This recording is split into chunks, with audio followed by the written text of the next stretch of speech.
Okay, how about we take refuge and set our intention any way that you choose, including joining me.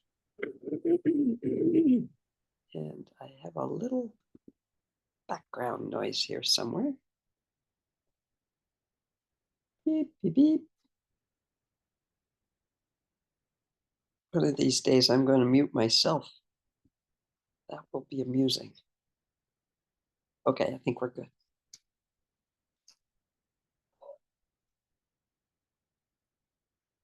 With a wish for all beings to be free, free of the contraction and constriction of held belief systems and thought patterns, free of the automatic reactivity of learned emotional patterns, and free of distorted perception, particularly there's me and everybody else and everything else out there.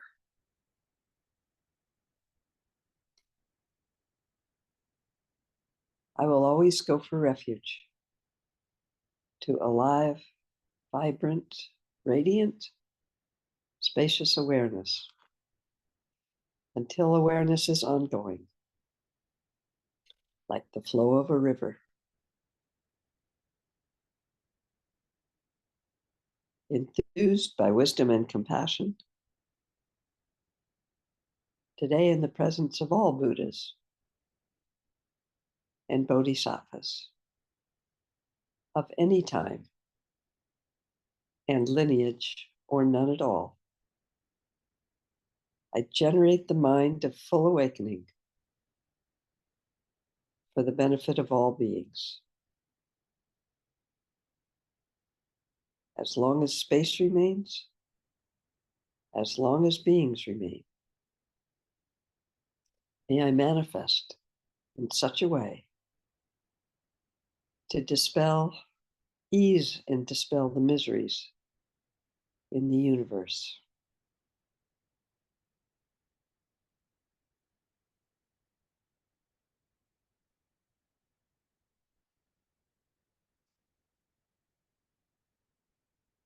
I've just been having some email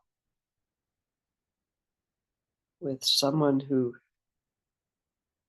said in words, what is my experience? Sometimes in the spacious aspect of heart-mind, called emptiness, sometimes called wisdom, where everything arises and dissolves.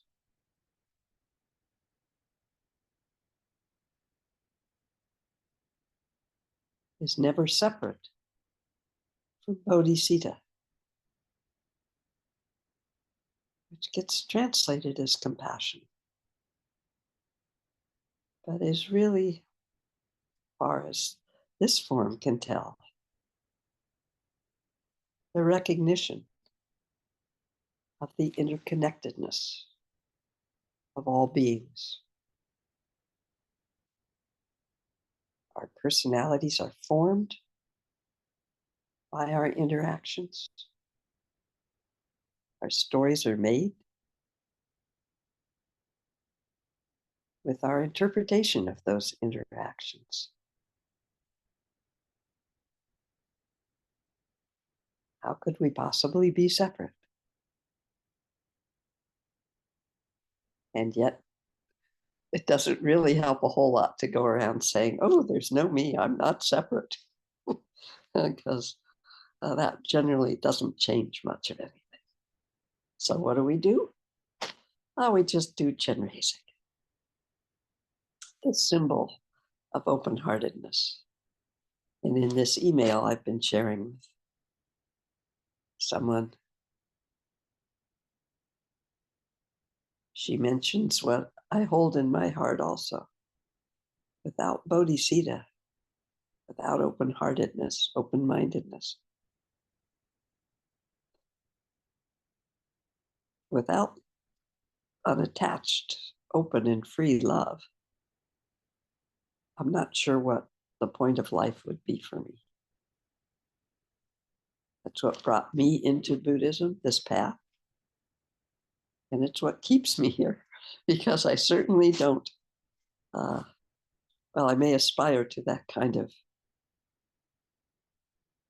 interconnected openness. I'm not always present there.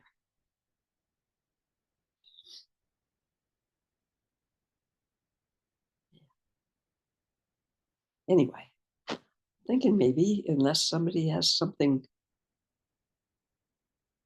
and it's okay, Carl, to have camera off. I know all of you who have your cameras off. Usually that's for a reason of, I'm not going to bust Susie, but it's often for a reason of a wiggly internet. Let's just go with that today. Anyway, I have a feeling, well, who knows what'll happen. I'll start and see what happens. If anybody has anything they want to say before we open, please be most free to do that. Otherwise, we'll just hang out with whatever arises.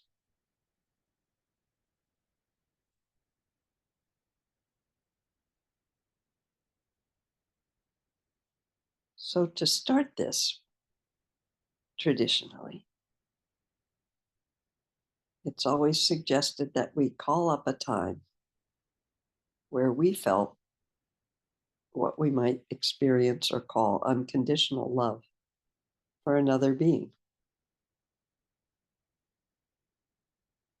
It could even be unconditional love for ourselves. But looking around, I'm not sure I have a lot of takers on that. So, however that arises, if we're calling it up, it is a method. Oh, who cares? Let's find it where we can today. Sometimes we can find it in the face or voice of our teacher.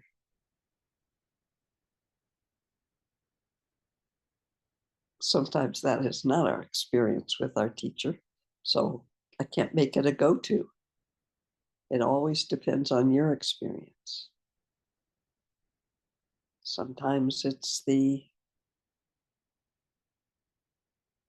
wave that goes through when we have our child or our grandchild or our puppy or our kitty or somebody we're close to just pop into our mind for a moment.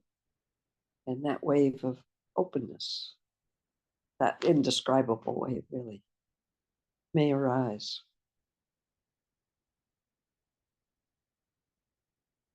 For some of us, it can be the sound of certain music. I just heard it was sent to me, a recording of Leonard Cohen off his last album, I understand. I may have that wrong.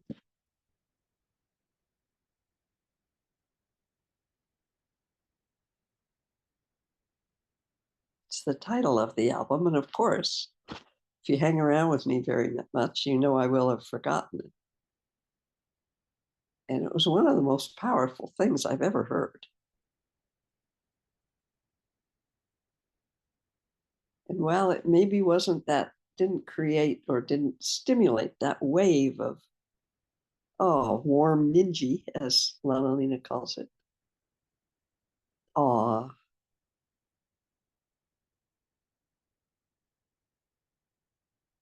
that wave can occur in many different ways. When something just shifts open for a moment. So, however that arises today, through sound, sometimes just sitting by the ocean, and the sound of the waves coming in and going out. I don't know what it is for each of us.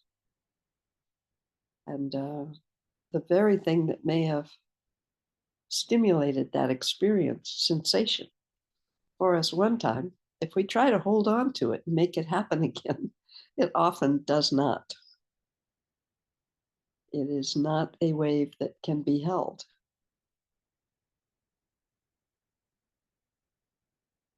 And yet, if these Buddhist masters are speaking of speaking the truth, that wave is always present.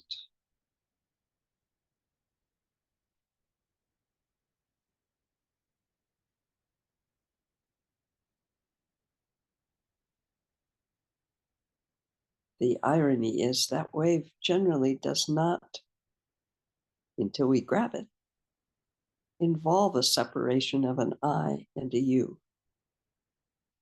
It just is. Then most of us want to attach it to something. Maybe because we want to feel it again. And heaven help our partners when we first meet them and fall in love. This may not be true of you. And we feel that wave and we really like it. So we grab onto it and then they don't measure up.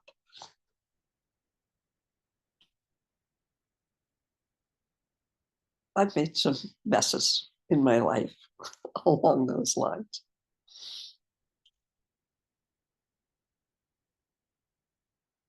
It's like the shift from listening to our thoughts to resting where thoughts, feelings, and perceptions arise and dissolve.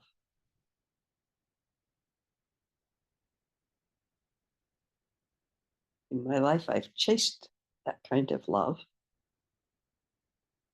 that I have felt with people, really wonderful people,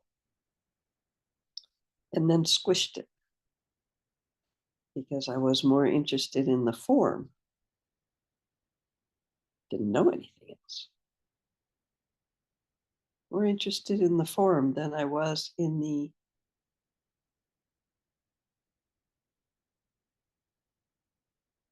openness of the interconnectedness. Ever done that? Fallen in love and then gone about over a year or two or three or five or 10?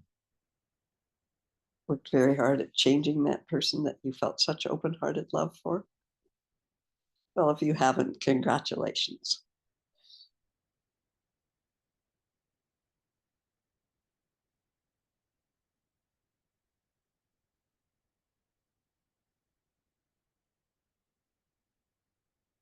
As we used a method to shift our awareness to where thoughts, feelings, and perceptions arise.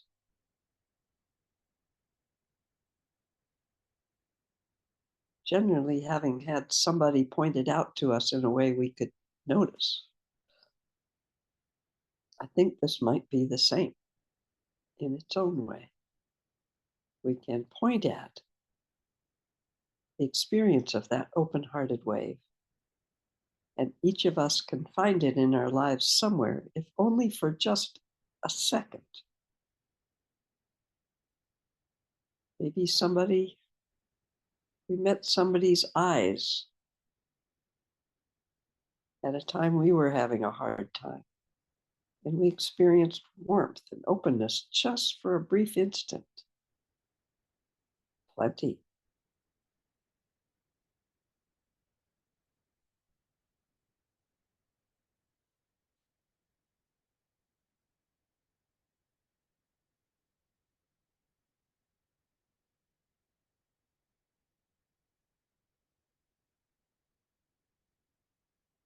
And we start to let go of the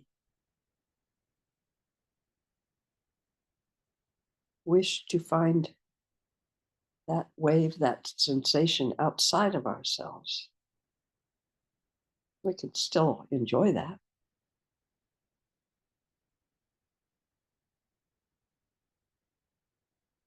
But we're form. will die. Whoever we love will die. I have a rule with my kids, by the way, that they are not allowed to die before me because I just don't think that would be fair or right. And that's a bit of a joke. That's also a bit terrifying.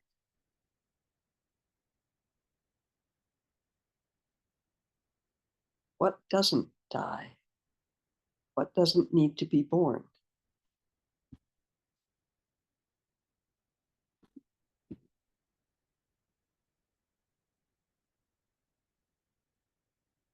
The dance with no thing moving. A bodhisattva.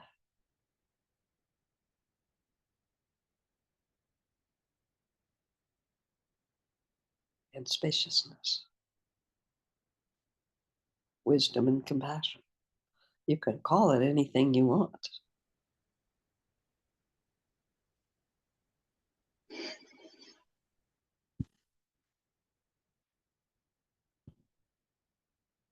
So today, if we can rest, sometimes that memory or calling up of the sensation, don't really have good words for that. It actually occurs.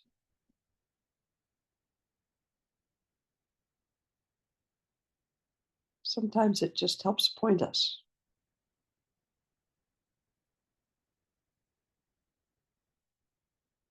For an artist, maybe sometime when the painting and the artist were not separate.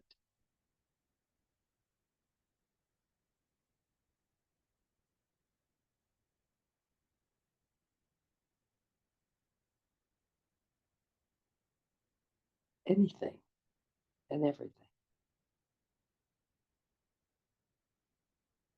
So if we put down chasing that sensation, has there ever been any human species, or maybe any animal, I don't know, that didn't want on some level to be loved and to love? Even if it's covered with all kinds of obscurations, perhaps from fear that it won't happen, perhaps from fear that we don't deserve it. Oh, we're very good at finding things to keep us from completely opening.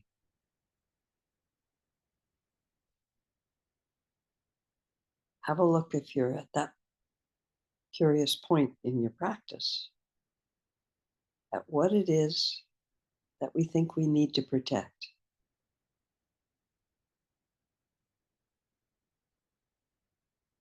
Not to get rid of that instinctive self-protectiveness, but to really have a look,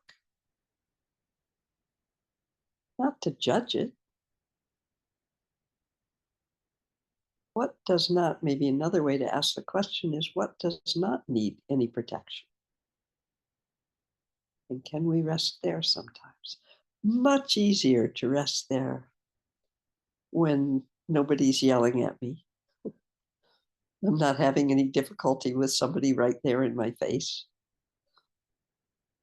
There have been times I'm the one doing the yelling. Doesn't really change the effect of it all, does it? But we can do it quietly together. We can rest right in that undefinable, ungraspable, unboundaried openness.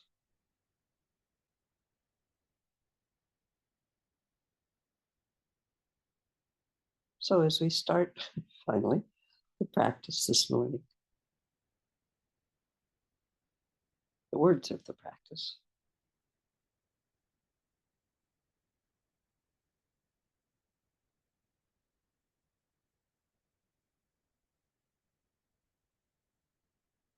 maybe we can start.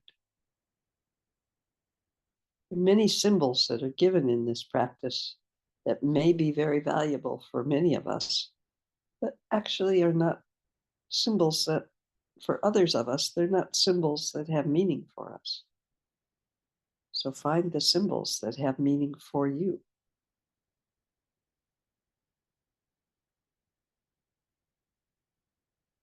And bring them in.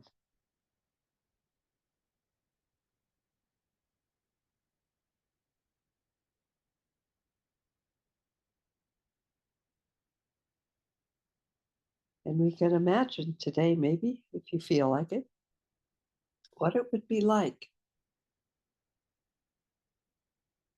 not to feel a need to protect our hearts from getting hurt. Because somehow we really experienced saying the words is useless, other than as a practice of imagining, perhaps. We imagined that the essence of aliveness, Buddha nature, lots of fancy names, could not be hurt.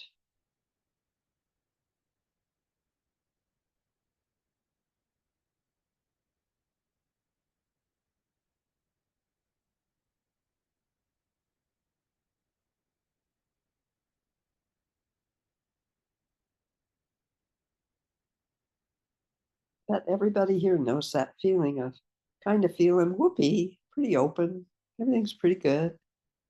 And then something happens, and it's like somebody took a knife to your heart. Boom, constriction. If anybody has not felt that, I'm very happy for you. Often harder when it hits us unexpectedly.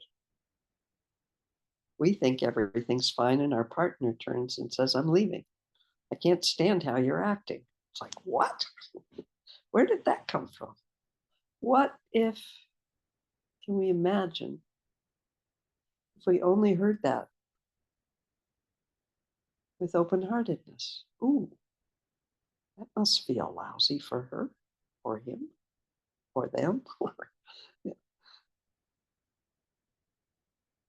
Wonder how that feels without that and that constriction of wanting to take the hurt away. By the way, does that constriction ever work? Check it out. Is that effort to protect our heart almost instinctive? I'm not judging it. Certainly have it. Does it ever actually protect us?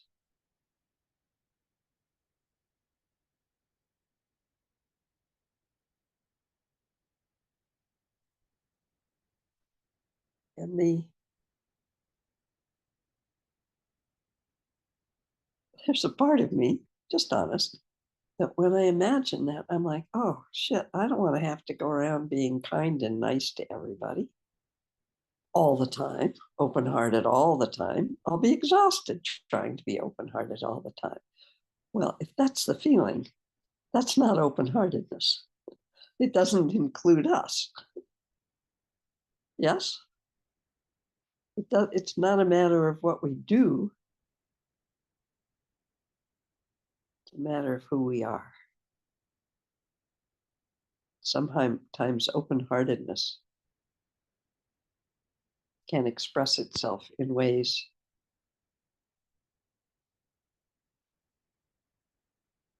that might not seem open hearted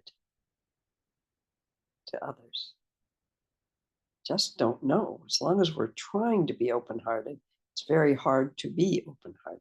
Anyway, let's take that imagination if you want, or just wrap ourselves up today if it's one of those days with the imagination or the idea or the possibility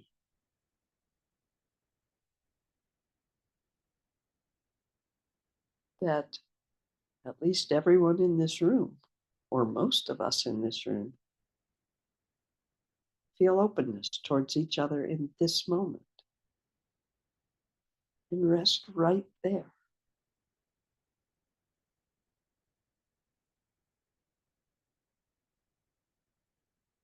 However, Lama Lena talks a lot about relaxation. It is the relaxation of the form, the self-protected heart, the way we think we ought to be, all of that tightness that comes with our expectations, our hopes, and our fears. Maybe we can put them down for a minute.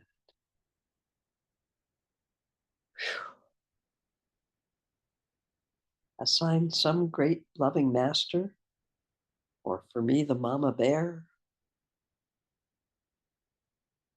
Assign all the responsibility for how to be in the world and how to stay protected. Assign it to something else. Symbol. Chenrezig, your teacher, just let go of it for a minute. You don't have to be anyway in this moment. You can just relax. Pretty safe place. Probably nobody is going to run in here and smack you, although a little part of us is always kind of on guard for that. You could put that down, perhaps. That's relaxation. We can put down the voice that says, well, I can't do that. I'm not good enough. I don't love well enough. I don't deserve to be loved. All of that loudmouth that runs their mouth in our mind and heart. Let's just put them on the shelf for a little bit. You go hang out there. You can pick it up anytime again.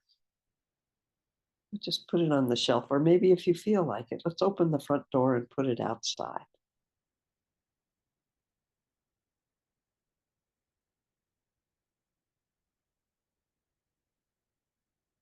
That voice is the self-protectiveness.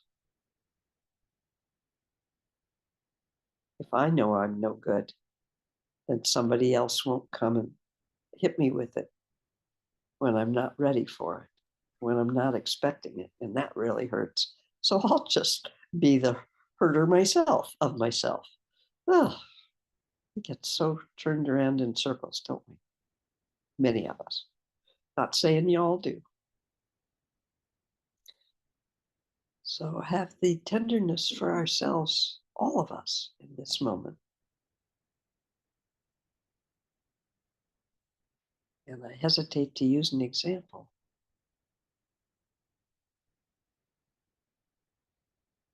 Of your own, and let yourself relax. Don't have to be anybody, don't have to do anything. Don't have to control anything, don't have to worry about anything. In this moment. Pick it back up later. And rest right here. Whew.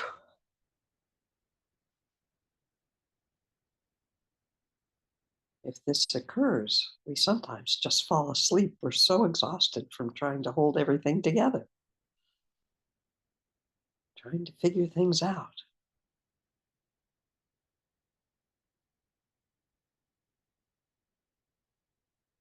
If you find resistance to that kind of relaxation, that voice or whatever that tension might creep in going, well, that's not true.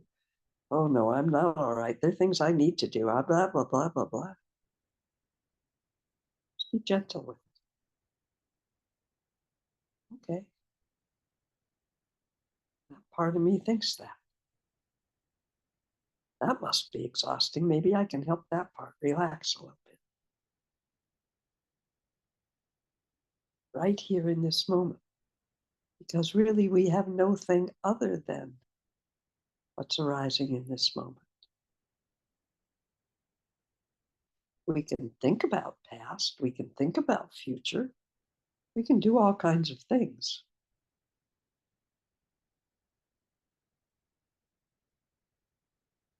What's the interaction of this moment?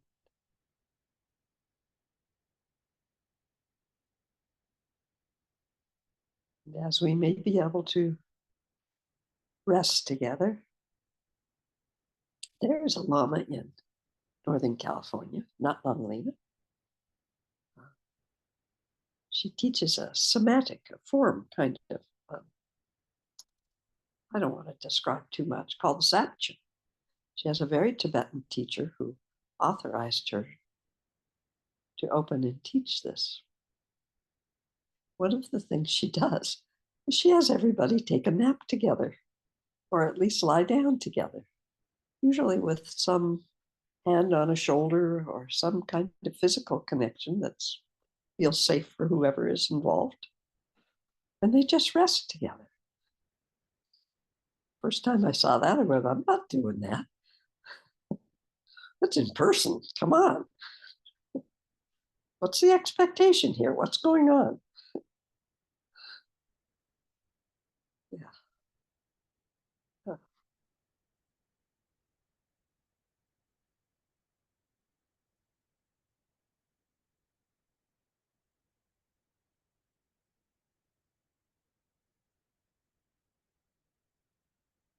As we rest, we can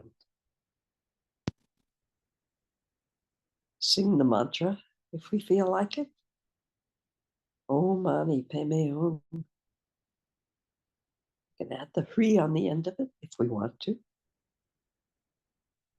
Hri being the seed syllable of Chenrezig, the symbol of maybe just open-hearted relaxation.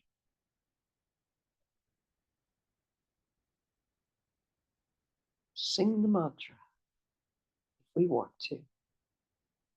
We can sing and hear the mantra if we want to. Perhaps we'll want to spend a time today hearing every sound that arises to our ear organ as the mantra.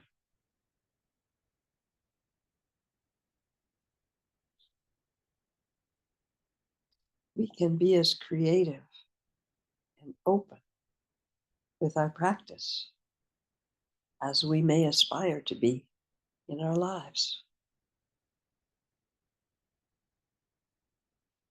We may see a lotus in our heart chakra, or simply experience the possibility of open-heartedness. And when we water it, nurture it, nourish it with that wave, unnameable, undefinable warmth,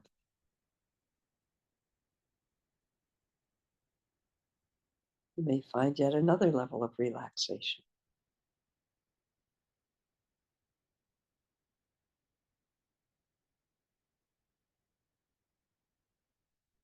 We are not relaxing into the personalities of all beings.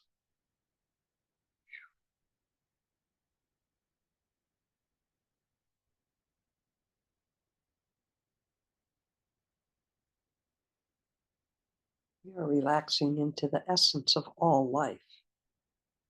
This does not mean to walk up to the tiger and give the tiger a big hug, because we love the tiger and we see its Buddha nature. Well, actually, I was going to say it would not be kind to the tiger, but perhaps it would if they were hungry. Or perhaps, if that arose naturally, at some time without any agenda, any hope, any fear, perhaps the tiger would simply hug us back. I have no idea. We are resting into the essence underneath the personality that's created by our experiences, what we think about our experiences, what we feel about our experiences, what we perceive, often because of those thoughts and feelings, and what shapes our perception of the world.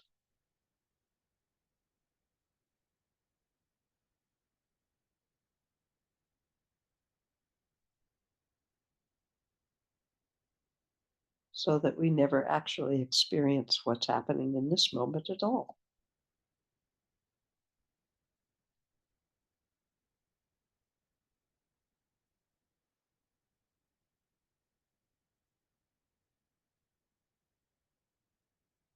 As our heart, lotus, Chenrezig, is filled and relaxed.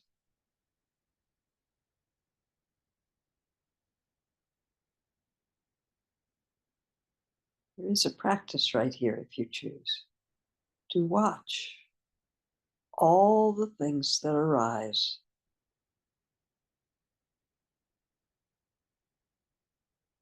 to interfere, obstruct, distract. Oh, well, this is fine when I'm sitting on the cushion, but I couldn't possibly. Blab, blab, blab. There we go. Takes us right out of this experience in this moment. I don't want to be that vulnerable. I'm just going to, oh, nope, not happening in this moment.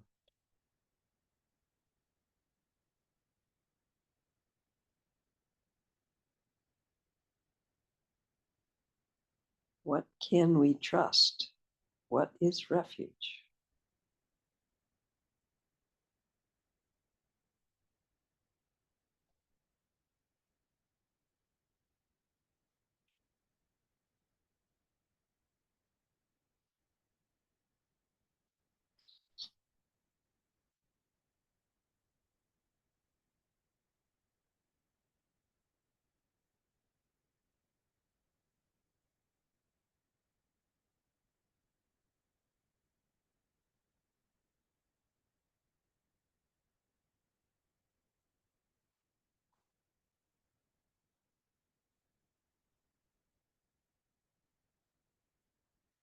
Whenever I hear a siren, or most times, I don't know if it's always, reminds me that somebody's life has probably changed in a way they never could have protected from and never would have thought of. And yet their entire life might be changing this day.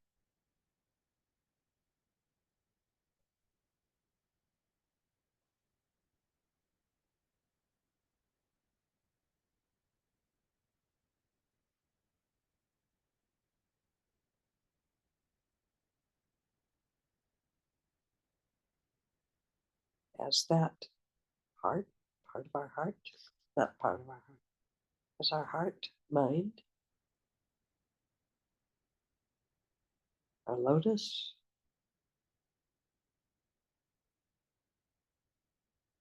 Chenrezig perhaps, comes down through the crown of our, through the crown chakra. You can almost feel where the crown chakra is. Actually, you can when you get used to it. And that warmth of unconditional, unbounded, unlimited love, however it arises for us, can come right down through our crown chakra and rest right in our heart chakra.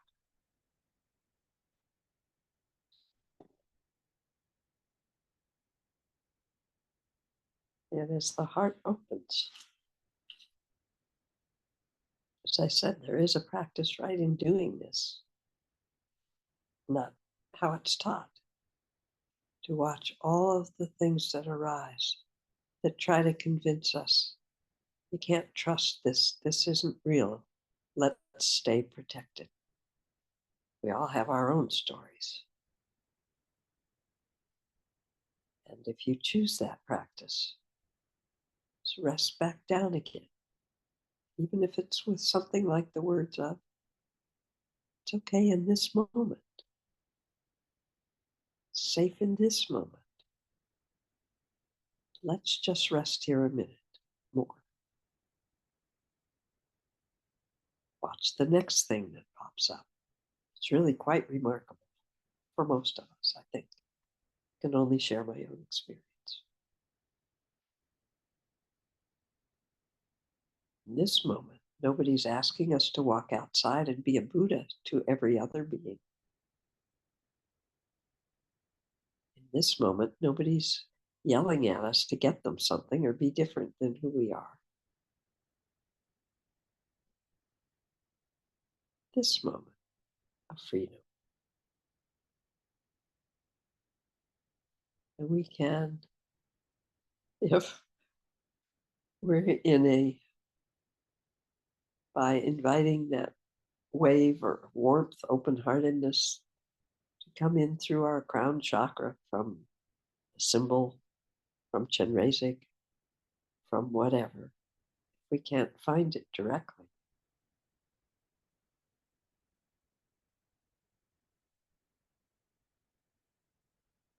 We can watch it, feel, experience it, sense it, feel the sensation of that touching every cell in our body,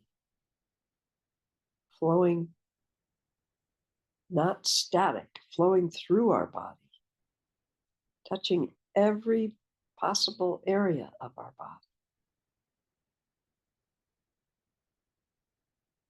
Right there.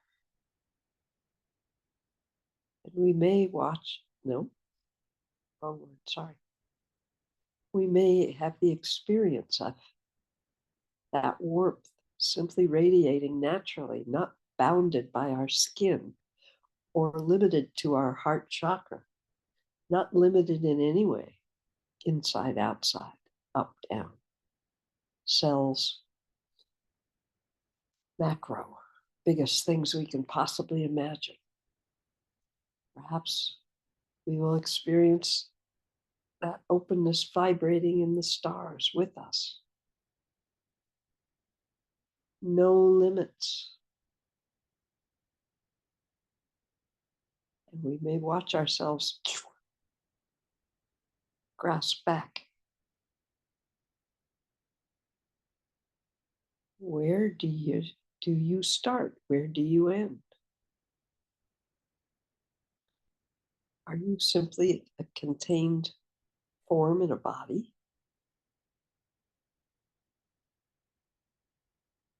Then how can that warmth radiate?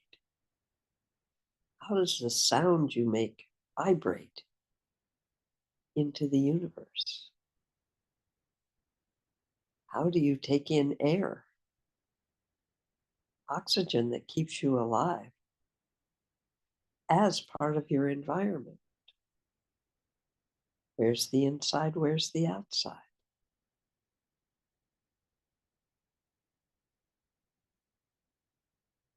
As you rest here, whether you visualize that warmth as rays of luminous, radiant light,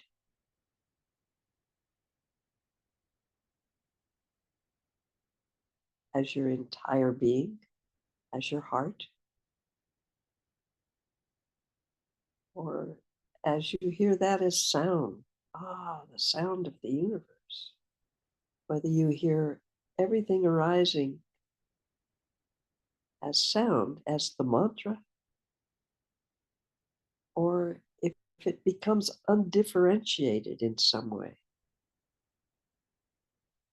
This type of silence in the sound.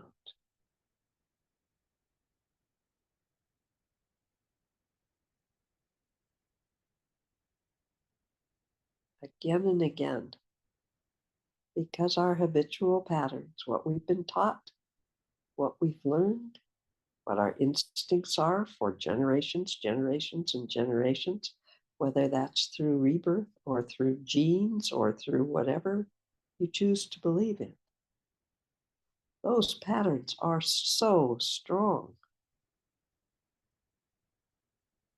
To let them relax a little bit, oddly, does take some intention.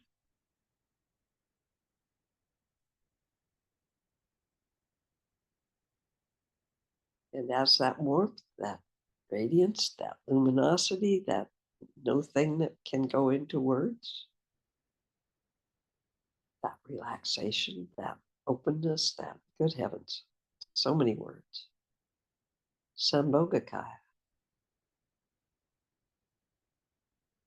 the aliveness shared by all beings. Shared.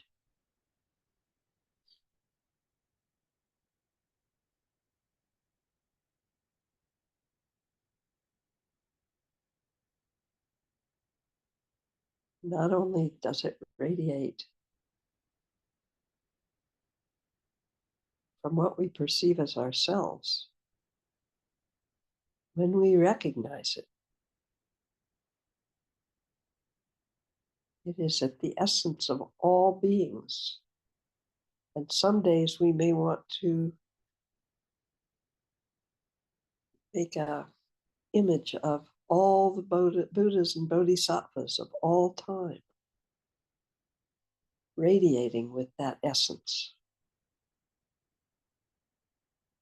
sharing that essence with us, supporting that essence that we are experiencing.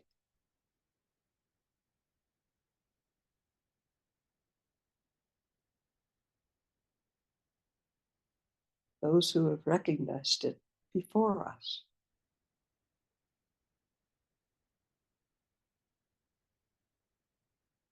And we can rest in that field as that field. But you think you're not the Buddha?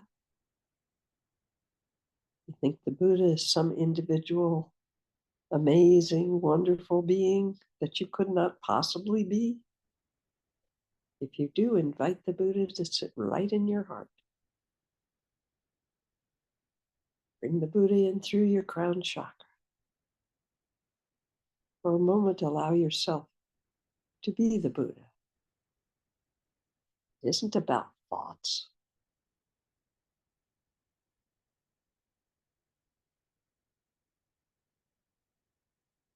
And then watch yourself.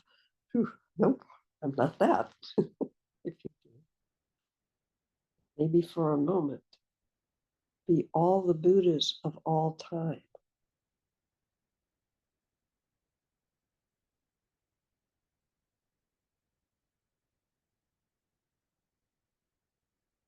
Why not?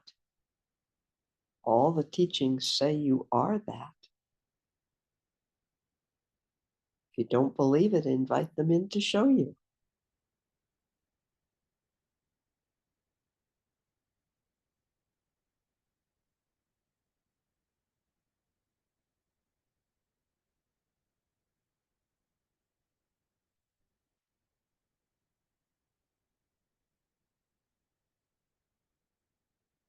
Until the inside and outside dissolve away. And there is just isness.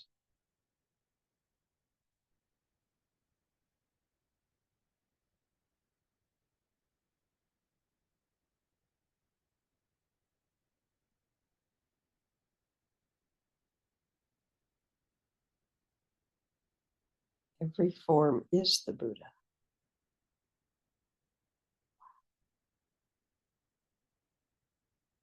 Do you want to exclude yourself?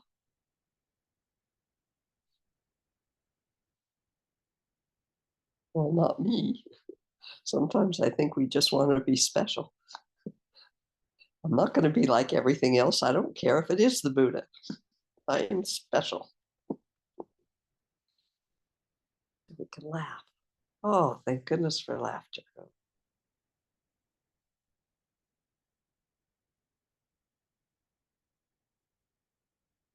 Every one of us, I have been told, has been a mass murderer, has been a torturer, has killed people.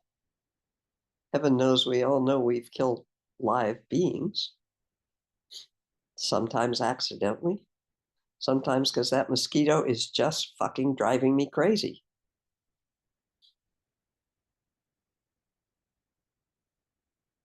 We've been everything.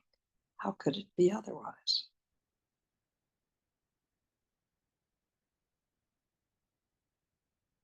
Also been a saint, also been a hero, also been an average Joe, like Lama Lena talks about, a soldier in some war somewhere who drowned because they were drunk and fell in a puddle.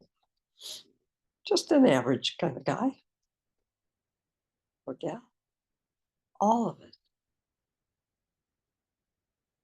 Ooh, these words just came. Actually, all of it in this moment. Don't know what that means. Just the words that come.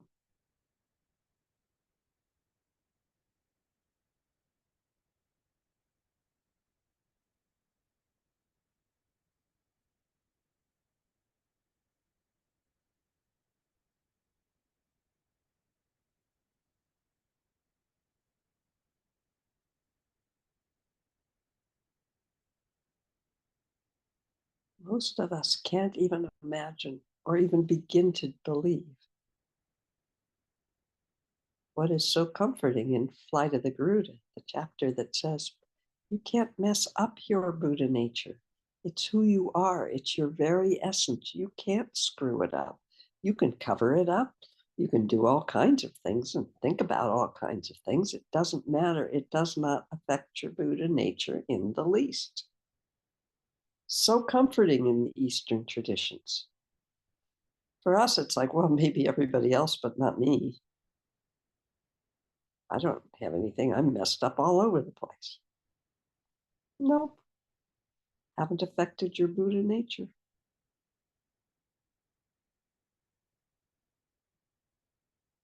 Some of us will lean into spaciousness,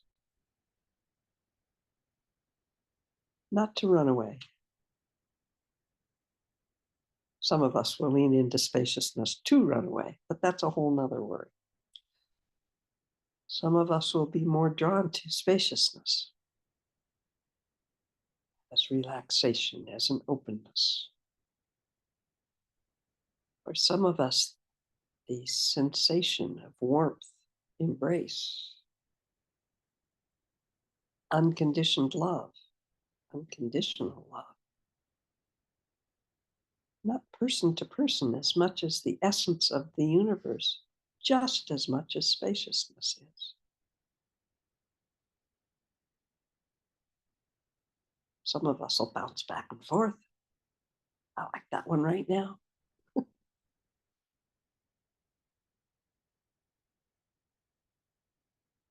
We could each make a decision today, and probably every day, because most of us will pull it back,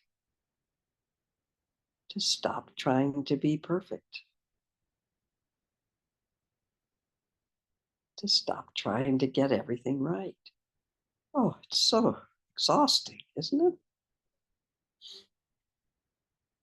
And the irony is, for most of us, we just get just a little moment when it feels like, I got it.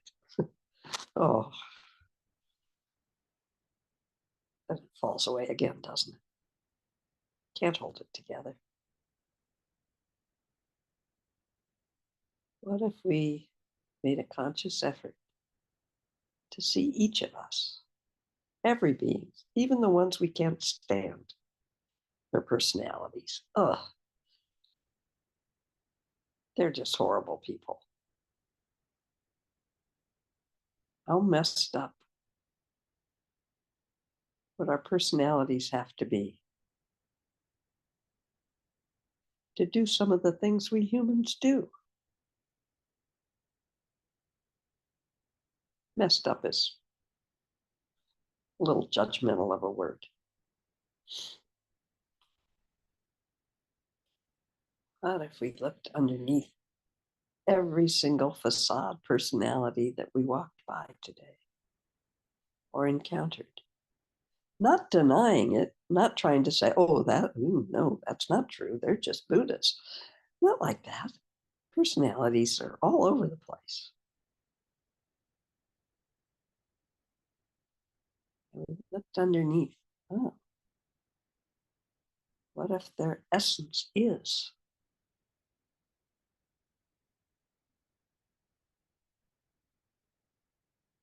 Bodhisattva?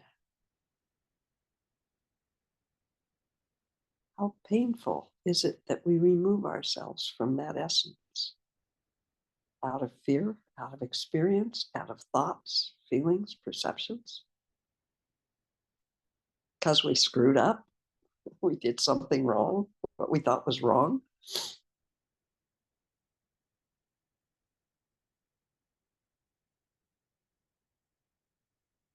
Judged ourselves yet again. By the way, if you want to try that, please don't leave yourself out. Oh, I see everyone now as Buddhas. It's so wonderful. Their essence, covered up by all kinds of things, is true open-hearted love, open-mindedness, lack of judgment, lack of criticism and anger. And oh, this is so wonderful. Well, not me, but I mean everybody out there. Don't do that.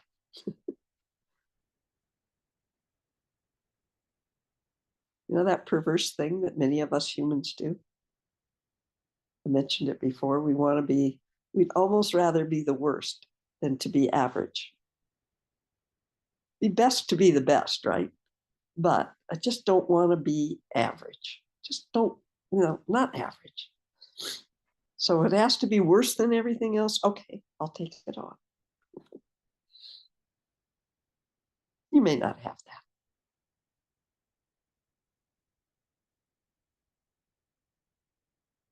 We don't allow the possibility that we are Buddhas, every one of us.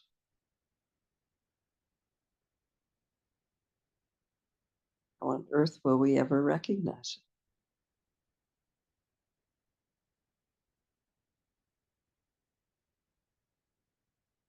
Oh, and I hate to take away the pride thing, but since everybody's a Buddha, it doesn't make you very special. Ooh, look at me, I'm a Buddha. This group, I wouldn't be as worried about that as everybody else is a Buddha, but I just can't get it. Or we do both.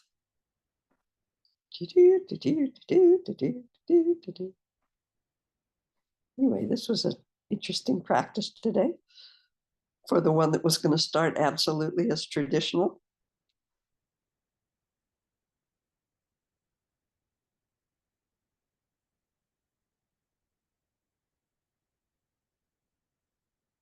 I think because I'm mostly on retreat this month is the plan.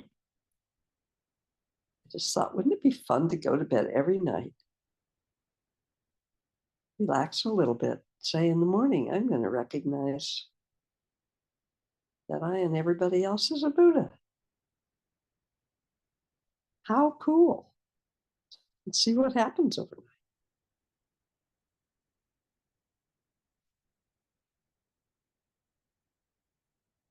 The irony of the human condition to me is that the very thing that we want so badly, we are so afraid of it. We can't see it when it hits us right between the eyes. And that's where compassion comes from. Not because I'm any different than you. It's not pity.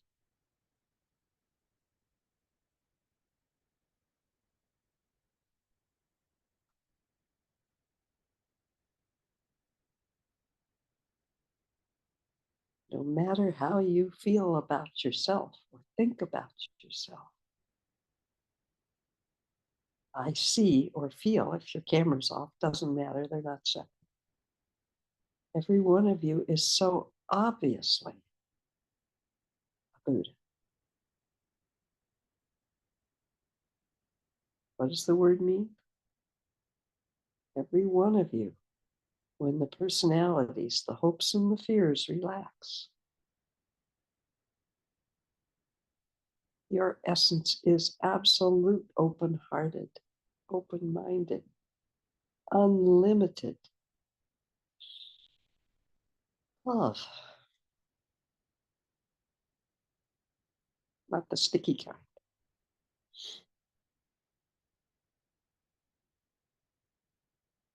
Even if you've been a jerk. I've been a jerk. Anybody else? Totally been a jerk sometimes.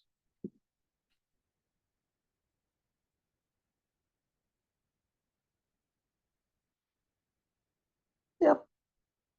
So we get back up and try again. Or not try again.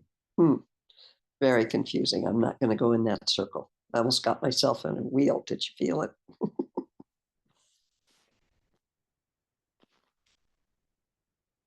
I am grateful today to be able to spend time with you,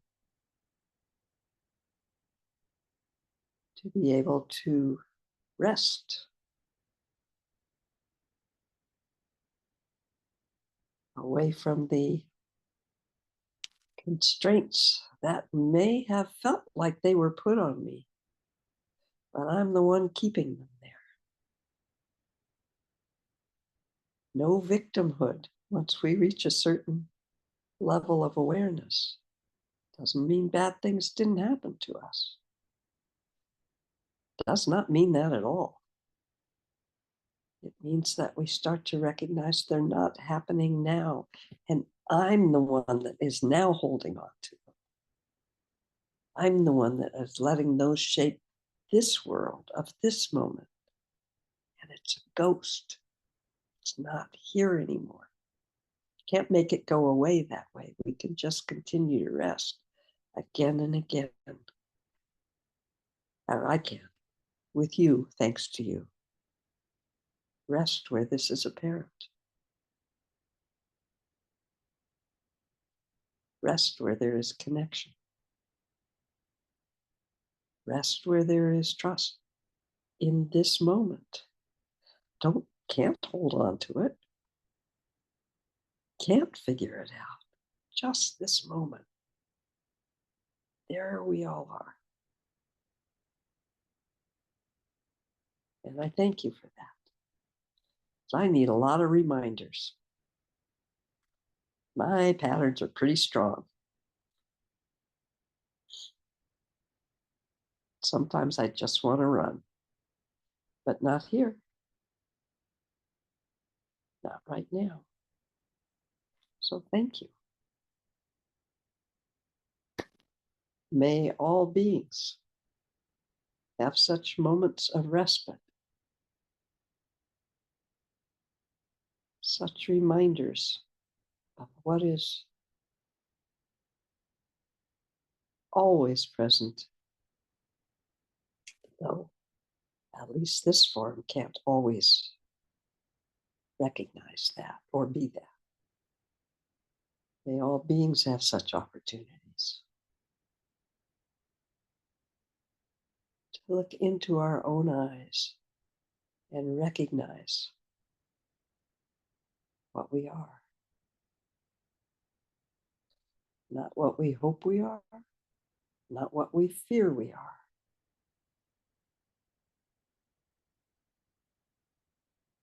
I think you're magnificent.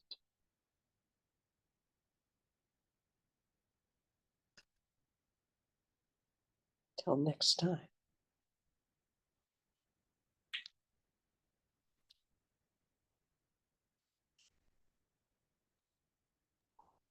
Thank you, Jan.